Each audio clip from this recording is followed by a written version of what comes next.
श्री स्वामी समर्थ.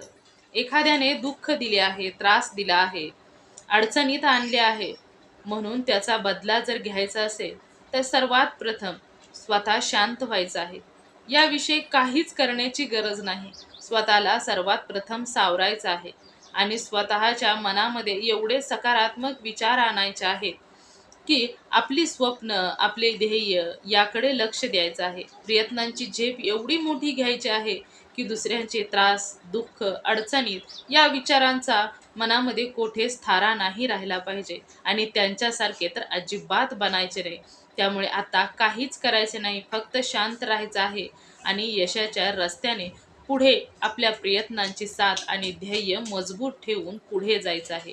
आणि हेच त्यांच्यासाठी दुःख आणि त्यांना हीच शिक्षा मिळू शकते की तुम्ही यशस्वी झालात.